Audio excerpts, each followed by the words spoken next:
Ito yung gusto ng Diyos. Ano man ang pinagdadaanan mo, God wants you to move forward. Kung ikaw ay nagkasakit, nagdumaan sa problema, bumagsak ang negosyo, nawalan ng trabaho, o ano man ang pinagdadaanan mo ngayon, isa lang ang gusto ng Diyos sa'yo.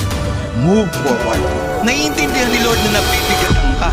At kapag humihinto ka, naiintindihan ni Lord. Pero hindi niya na maiintindihan kung hindi ka natatayo.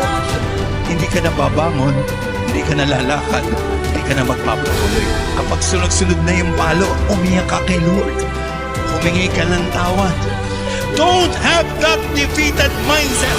Hindi kalooban ng Diyos na ang laman ng isip mo ay palaging natatalo ka. Ang kalooban ng Diyos, anak ka niya at mananalo ka at pagpapalain ka ng Diyos at may inihanda siyang mabuti para sa iyo.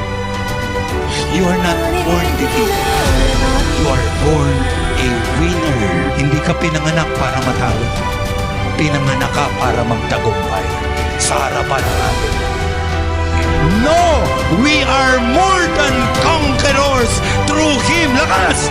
Jesus Christ will love us. Maraming bigat, dala-dala tayo.